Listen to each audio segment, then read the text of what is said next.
Vamos lá com o Caetano Scanavino aqui no Giro das 11. Caetano, seja bem-vindo. Tomara que o teu sinal esteja bom aqui. Eu vi uma leve paralisação, mas acho que não vai reincidir aqui.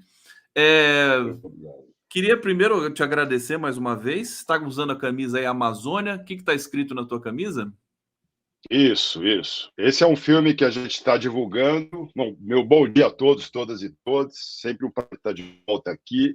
Agradecer, Conde, também pela atenção de você estar sempre colocando a Amazônia na agenda, na pauta aqui dos programas. É importante, né? A gente poder trazer um pouco essa realidade norte, sul, nacionalizar a Amazônia e valorizar o mundo, né? Mas, então, esse aqui é uma camisa aqui do Amazônia Nova Minamata. Esse é um filme do Jorge Bodani.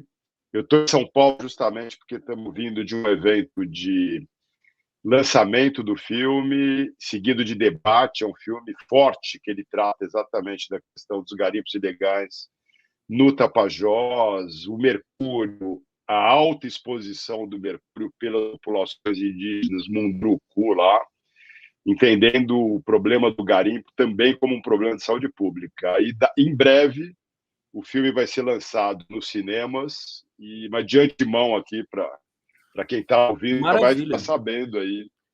Hoje é uma pré-estreia?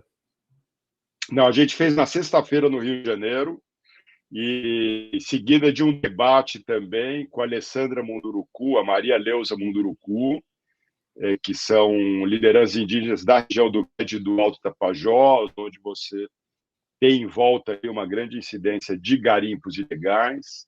Trouxemos também para o evento os pesquisadores da Fiocruz, que fizeram um estudo lá em relação às exposições, e infelizmente os resultados não são bons, né? A gente viu que 6 a 10 indígenas Munduruku estão com níveis de mercúrio acima do tolerável pela Organização Mundial da Saúde. Nas áreas logo nos garimpos, 9 a cada 10 indígenas.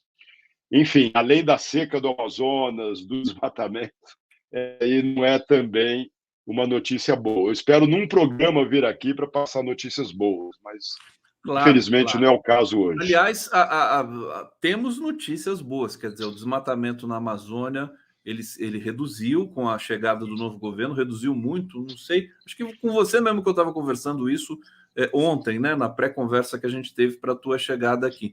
Olha, eu quero aproveitar demais a tua presença. Para quem não conhece o Caetano Scanavino, ele é empreendedor social com mais de 30 anos na atuação da Amazônia, coordenador da ONG Projeto Saúde e Alegria, membro da coordenação do Observatório do Clima. O Caetano é uma referência nesse trabalho no Brasil. Recentemente você teve com o Lula aí, o Lula foi para o Tapajós, mergulhou no Tapajós, né? Tem aquela foto bonita do Lula ali, foi tirada pelo Stuquinha.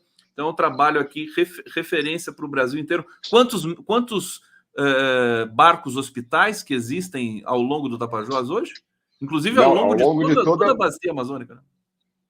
Toda a Amazônia e Pantanal, que é a área de abrangência dessa política pública, que foi cada baseada da experiência nossa no Tapajós com o barco Hospital Abaré. E aí, a partir dele, hoje existem mais de 100 embarcações, mais ou menos 110 embarcações. A gente está, inclusive, agora numa parceria com o Ministério da Saúde, apoiando ali um diagnóstico. A ideia é começar um levantamento para saber a situação desses barcos também, porque, infelizmente, o último governo não deu a atenção devida a essas operações, e a gente vê aí uma grande parte dessas embarcações demandando aí atenção, manutenção, reparos, e é uma questão fundamental, principalmente para a população ribeirinhas, né? Projeto fantástico desse do Saúde e Alegria, né? 110 embarcações, hospital, com vários outros instrumentos ali, inclusive internet, né, para levar para a população ali ribeirinha. É um projeto magnífico. Caetano Scanavino, o que está acontecendo com a região norte? Eu estou ficando muito preocupado. Nós temos aí praticamente 2 El Ninhos simultâneos, né? O Pacífico tradicional, que nem chegou no seu pico ainda, e o aquecimento das águas também do Atlântico, que faz com que essa região toda do norte do Brasil, nordeste também, fique não haja precipitação mais. Conta um pouco para a gente da sua experiência e do que pode estar por acontecer aí da preocupação também que você tem junto com as autoridades brasileiras. A gente viu aquela mortandade de golfinhos, né, dos botos cor-de-rosa. Fala um pouco para a gente sobre isso. Então, é uma situação que, de uma certa maneira, não nos surpreende, porque não é de agora que a gente vem alertando para a questão das mudanças climáticas e algo que até então, fenômenos extremos, seja uma grande cheia, seja uma grande seca, isso sempre aconteceu na Amazônia, mas não na frequência dos últimos anos. Aquela coisa, uma grande cheia a cada 20, 30 anos, uma grande seca a cada 30, 40 anos. E agora, praticamente, a gente já vê secas e cheias acima da média, um ano sim, um ano não, e fenômenos bastante extremos ali a cada 5, 6, 7 anos. Então, infelizmente, esse ano teve, vamos dizer assim, como os cientistas dizem, uma tempestade perfeita. Eu não sou um especialista, mas pelo que eu acompanho e converso, juntou, como você bem colocou, o El Niño, a alta temperatura dos oceanos, o que as precipitações acabam sendo mais intensas nas regiões dos oceanos, o que torna também essa região do bioma amazônico uma região mais seca do que o normal. Então, essa época do segundo semestre é normal, o rio secar, as praias saem, e lá para o fim do ano voltar a chuva e o rio subir, a Amazônia ou está descendo ou está subindo, né? Mas nessa situação aguda, tudo indica que a gente está se aproximando, pode chegar até a superar a maior seca de 2010, uma vez que os níveis do rio hoje estão equivalentes na data de hoje ao que estava em 2010. Isso traz uma série de problemas, uma série de dificuldades. A gente vê aí essa mortandade de peixes, a turvada da água. Você mesmo citou aí o Lago Tefé, onde foram identificados 110 botos cor-de-rosa, tucuxi, mortos, né? Eu conversei com o pessoal lá e infelizmente, eles estão procurando algum boto vivo e até então não acharam nenhum boto vivo. É uma situação muito triste. É cedo para poder cravar, né, a razão disso, mas eles estão lá estudando e a suspeita maior é em função da alta temperatura da água. O lago mesmo está a 39, 40 graus e com essa alta temperatura da água cria-se uma série de processos ali, de reações químicas, por exemplo, que fogem da normalidade do habitat dos peixes, dos botos ali na região.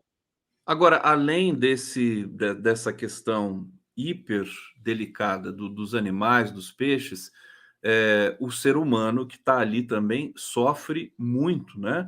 As pessoas que moram em casas, as casas flutuantes ali dos afluentes, do Tapajós e de outros rios ali, então as casas encalharam, né?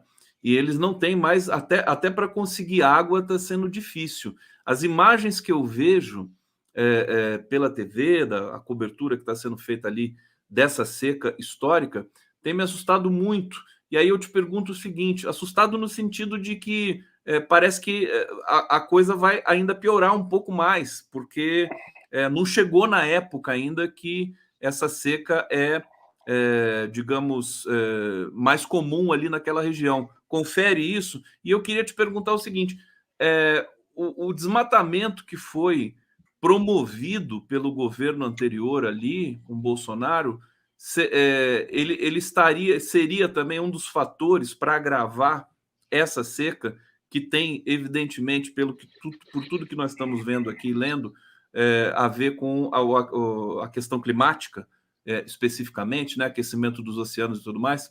Caetano. Então, essa questão, ela aflige, né, tanto a fauna, a flora e muito a qualidade de vida do povo da floresta ali, do povo ribeirinho. Então, o que a gente vê hoje é uma dificuldade crescente em relação à segurança alimentar. Então, a partir do momento que você pega, por exemplo, no Lago da Piranha, no município de Manacapuru, teve uma mortandade imensa de peixes, né? Uma população ribeirinha que depende daquilo para poder se alimentar e também para a questão da renda dos pescadores.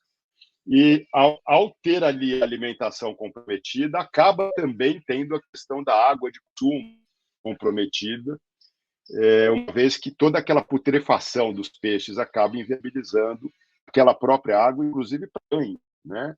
E vira também um problema de contaminação, de ocorrências de doenças de veiculação hídrica e um problema de saúde pública, né? Então, a gente sempre vê ali que as vítimas desses problemas ambientais acabam sendo, primeiro, aquelas populações que estão ali dentro da floresta, tentando manter ela em pé, e, ao mesmo tempo, ao manter ela em pé, acabam contribuindo para manter a Amazônia em pé, e, ao manter a Amazônia em pé, contribui para manter o Brasil em pé, e, ao manter o Brasil em pé, contribui para manter o planeta em pé. Em vez de medidas de bem viver, de saúde, energia, saneamento, essa coisa toda, o que eles recebem em troca é bala, mercúrio e doença de fora, né? Então, acabam sendo as primeiras vítimas ali dessa situação, extremos climáticos, que eu volto a falar, extremos climáticos sempre aconteceram, mas na frequência dos últimos anos, jamais, né? E aí a gente já sabe que essas mudanças climáticas é causada por uma série de fatores, queima de combustíveis fósseis, desmatamento. Então, é uma vergonha, por exemplo, metade das emissões brasileiras serem decorrentes do desmatamento, principalmente do desmatamento da Amazônia, de 90%. É desmatamento ilegal. Então, a contribuição made in Brasil para o aquecimento global não está nem indo aquela desculpa chinesa de que precisa emitir para gerar emprego, para alimentar o chinês. A nossa desculpa de contribuição para o aquecimento global está vindo do crime, está vindo de organizações criminosas que estão colocando fogo na floresta. E, obviamente, nos últimos 4 anos, a gente viu essa situação escancarar sob o governo Bolsonaro, ao sucatear, né, todos os órgãos competentes, responsáveis pelos serviços de comando, controle, fiscalização. A gente viu aí, nesses 4 anos, a cada ano, recordes e recordes de desmatamento, os maiores nos últimos 15 anos, por exemplo, em que a Amazônia teve um grande auge ali naquele período de 2003, 2004, 2005, que era justamente também decorrente da invasão da soja do bioma vinda do Mato Grosso. Então, não dá para eximir de responsabilidade, né, os governos coniventes ali com as ilegalidades, com o desmatamento e a degradação ambiental.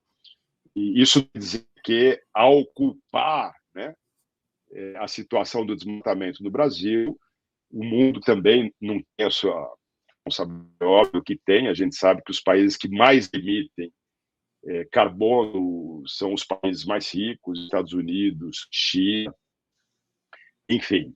Mas isso não quer dizer que, porque eles estão fazendo isso, então a gente vai fazer também, e vamos, que nem no Titanic, esperar o navio afundar, e aí todo mundo vai para baixo. Caetano Scanavino aqui no Giro das 11. Deixa eu ir para o bate-papo. O pessoal está comentando aqui. O pessoal está comovido, evidentemente, aqui perplexo com o assassinato, a execução dos 3 médicos do Rio de Janeiro, Caetano. Alguns comentários vão ser nessa direção. Eurico de Arruda Neto: assassinato político de um irmão fora da política não faz muito sentido, ainda mais em outro estado. O alvo seria outro. A caroço nesse angu? Pois é, estamos todos aqui querendo respostas. Almeri Espíndola de Souza: pessoal, Estão dizendo aqui que a morte dos médicos tinha como alvo o irmão de Sâmia. Comentem, por favor. Júnia Lage, Conde, bloqueia. Está pedindo para bloquear o pessoal bolsonarista aqui. Não sei se vou conseguir, porque a gente tem aqui que ter atenção a tantas coisas. Mário Antônio Soares de Souza Soares. Bom dia, Conde Atushi. Quando a imprensa leva desinformação à população, não deveria ser punida, já que recebe tanto dinheiro público? Cariacica, Espírito Santo. Eu queria ouvir de você, você falou em notícias boas, notícias ruins, mas o Brasil tomou uma liderança global agora com relação ao meio ambiente muito significativa. O discurso do presidente Lula na ONU foi muito nesse sentido. Eu queria que você comentasse um pouco desse novo momento do Brasil e o papel da Marina Silva, que eu creio que seja sua amiga, né? Você tenha trabalhado junto com ela em outros momentos, até aqui no Ministério do Meio Ambiente. Fala para a gente. Então, eu acho que a gente tem ali uma. Não adianta a gente ficar só lamentando o problema Amazônia, a gente tem que botar a mão na massa, não podemos perder a esperança, né? Eu vou perder metade aí do público falando que eu sou corintiano, e aí, corintiano, a esperança é a última que morre. Mas, assim, a gente tem que estar sempre pensando na frente, com saúde, com alegria, enfim, senão não tem por que acordar no dia seguinte e continuar essa batalha. Então, apesar de tudo que está acontecendo, eu sigo otimista. A gente saiu de um governo catastrófico, né, para um outro governo, e o Bolsonaro ele conseguiu juntar todos, né, colocar todos de mão dada, inclusive, novamente, juntar a Marina e o Lula. E eu acho que esse governo ele tem hoje uma pegada, né, e um compromisso com a questão climática, com a questão socioambiental, até mais forte do que no primeiro mandato, em 2003. A função também da situação, em 20 anos, que piorou. Né? Em vez do planeta começar a admitir nossos tomadores de decisão medidas para mitigar, para reduzir a mudança, a gente segue aumentando as emissões ano a ano. E um país como o Brasil, que detém a maior biodiversidade do mundo, é o maior detentor de biomas de florestas tropicais, como, por exemplo, a parcela do território da Amazônia, tem milhares de quilômetros de costa, enfim, é um país muito rico, muito agraciado e premiado com ativos naturais, passa a ter uma responsabilidade maior também nisso. E no caso agora, a gente está falando aí de 2 anos para decidir o século, do ponto de vista climático, até a COP30, que, se correr bem, deve acontecer na Amazônia, em Belém, em novembro de 2025, mas não seria a COP decisiva porque é na Amazônia, né? As COP são COPs, tem uma agenda global. Ser na Amazônia é uma cereja no bolo, até interessante, mas é porque são 10 anos do Acordo de Paris, que definiu um balanço a cada 5 anos para definir ali se a gente está fazendo, se não está, o que precisa fazer. Não foi possível fazer em 2020, até em função da pandemia. Então, em 2025, a gente deve fazer uma avaliação profunda do que avançou, do que não avançou em relação ao acordo pactuado em 2015 em Paris. Então, é lá que a gente vai definir se a gente quer chegar em 2030 falando de 1 a 2 graus ou de 2 a 3 graus. E essa mudançazinha de centímetros, de graus, ela, além de, para o economista, né, impactar questões de trilhões de dólares de perdas econômicas, a gente volta ao começo da conversa, que são as perdas humanas e, principalmente, acaba atingindo, em primeiro lugar, as populações mais vulneráveis e as menos culpadas, vamos dizer assim, pelas pegadas de carbono.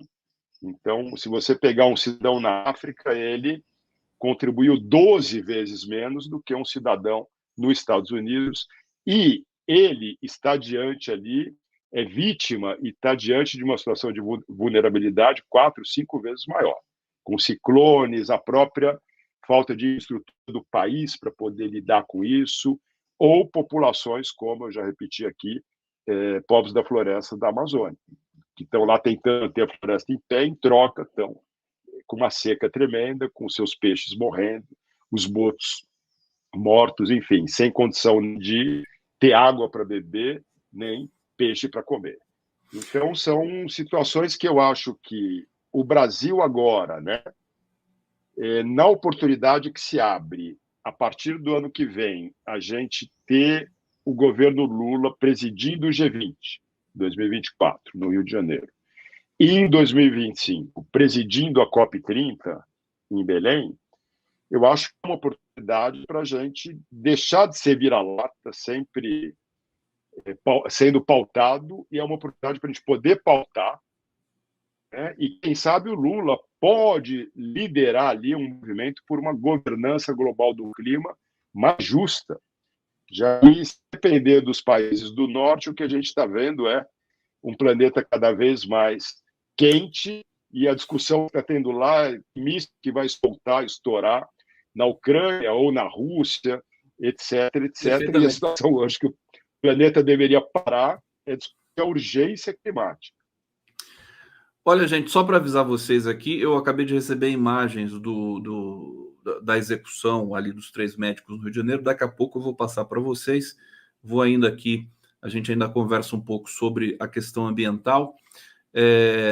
E dizer também que uma das coisas mais interessantes que eu achei naquela cúpula amazônica, né, que foi feita recentemente, é que o Brasil criou um grupo agora, de fato, dos países amazônicos, né, porque o Lula destacou o seguinte, quer dizer, não adianta você cuidar da Amazônia, ter uma política ambiental para a Amazônia, porque a Amazônia são vários países, quer dizer, teria de ser uma ação coordenada entre todos esses países. Eu acho que isso começa a acontecer, ainda que seja um longo caminho pela frente. Eu queria voltar à seca no norte, Caetano, e perguntar para você qual deveria ser a preocupação principal das autoridades nesse momento, se essa seca vier a piorar, como alguns pesquisadores estão apontando, isso pode se estender até 2024, um pouco mais até. Quais seriam as ações principais, na sua opinião, das autoridades brasileiras? Porque muita gente vai precisar, enfim, vai ter de haver uma espécie de envio de mantimentos, enfim, as pessoas vão passar por privações ali naquelas regiões e vai ser uma coisa até, acho que, muito dramática, né? O que você poderia dizer? Exato. É isso aí, exatamente. Eu acho que, claro, a gente está falando que no médio prazo são medidas de desmatamento zero, etc, etc. Agora, no curto prazo, para ontem, a gente precisa se mobilizar, principalmente para a questão da oferta de água de consumo para essas populações que acabam ficando ali isoladas, a questão da segurança alimentar. Então, vai precisar mesmo de cesta básica, é um ativo, mas a gente está falando de uma urgência, de uma emergência, né? E está atento em relação às vias de acesso, que essa população possa se deslocar ou mesmo poder chegar a esses mantimentos. Porque todo o transporte ali é feito, é fluvial, né? É fluvial. E está numa situação agora que, em determinados locais, nem lancha, nem voador consegue chegar. Então, a gente, por exemplo, nesse exato momento que eu estou falando com você, eu acabo de ver, não sei se dá tempo aqui, um áudio lá do Tapajós, né, sobre um fogo dentro da reserva do Tapajós, Arapiuns, em que eles estão pedindo apoio para deslocamento, para poder chegar lá, os brigadistas, os bombeiros, para apagar o incêndio, para piorar ainda a situação. Em função da seca, o acesso a esse local que está tomando se torna ainda mais difícil. Barcos, por exemplo, tipo aqueles barcos baleeiras, né? A gente está cedendo o barco do Sal de Alegria agora para o IBIL para poder dar apoio a isso. Estamos apoiando os brigadistas para estarem lá no combate a esse incêndio, mas o barco, para você poder levar mais coisa, antivento e mais gente, ele não alcança essa área em função da seca do rio. Então, você tem uma situação de seca, né, que aumenta também a incidência dos incêndios florestais, e lá na Amazônia, né, incêndio é só, ou é má fé, que alguém botou fogo para grilar uma terra, ou é por descuido, às vezes vai queimar o seu roçado e não faz vida dele, e aquilo se estende, ou mesmo queimar um lixo ali, e às vezes perde o controle, e aquilo se estende também para a floresta. Então, assim, você tem um problema que acaba dificultando também o combate aos incêndios florestais. Então, o governo precisa estar muito atento, é importante estar reforçando ali as estruturas dos nossos órgãos, apoiadores, juiz civil, principalmente, né? E aí a gente ter aí uma mobilização de helicópteros, talvez o transporte ali mais adequado para poder chegar nessas áreas e levar os mantimentos necessários, e ter uma mobilização, né? O governo poder estar convocando prefeitos, os órgãos públicos e todas as suas instâncias, esferas, as universidades, as organizações não governamentais, os movimentos, as associações, para a gente estar somando esforços nesse momento que certamente já está muito difícil, em algumas regiões tende a piorar. Essa região do Tapajós, o ápice da seca vai ser ainda em novembro. Na região ali do Negro, vai até meados de outubro. A gente espera que volte a chover. Ao voltar a chover, é tudo que a gente quer, porque aí se reestabelece, né, a corrente da água, enfim. Mas no caso do Tapajós, por exemplo, o ápice deve ser em novembro e a situação já segue grave desde já. Então, é importante que o Estado se antecipe, não espere explodir o problema para aí ver o que vai fazer. Aliás, eu acho que o governo teve uma iniciativa muito importante, que foi a visita do vice-presidente Geraldo Alckmin, uma vez que o presidente Lula está impossibilitado de viajar, né? O vice-presidente Alckmin foi com toda uma delegação para ver de perto, né? É importante que tenha esse contato, que ouça ali as pessoas da região para poder produzir uma política realmente que responda, né, às necessidades, às urgências ali dessa região. Meu querido Caetano, eu quero te agradecer muito, desejar uma excelente sessão de cinema hoje para vocês todos aí, para vocês no lançamento do filme do Bodansky em São Paulo. Depois você volta aqui para conversar, a gente chama o Bodansky também, para a gente falar um pouquinho sobre esse filme. E eu quero dizer que, assim, estou à disposição sempre das tuas observações, do trabalho. Você me indicou, inclusive, pesquisadores que estão ali na região, que eu vou chamar aqui na semana que vem para a gente continuar monitorando, conversando sobre isso, porque nós precisamos cuidar, né, do Brasil, dessa região que passa por um momento muito difícil. Caetano Scanavino, muito obrigado. Perfeito. Eu agradeço também. Eu sei que hoje é um dia complicado, porque pauta e jornalismo a gente não escolhe, mas essa situação no Rio de Janeiro é grave. Eu sei ali a preocupação está cobrindo de uma forma mais independente isso tudo que está acontecendo, e agradeço que, mesmo em meio a essas novas pautas que surgem, que são urgentes, você tem dado um espaço aí para a gente poder trazer um pouquinho da Amazônia, né, das coisas difíceis, dos desafios que voltam, quem sabe aí a gente faz um programa para falar de coisas boas, de carimbó, de cultura, da beleza que é a Amazônia, esse povo da floresta também, que precisa ser valorizado. Está prometido que o próximo papo que a gente tiver vai ser de coisas boas, meu querido Caetano Scanavino. Valeu. Obrigado por tudo, saúde e alegria para todos e todas.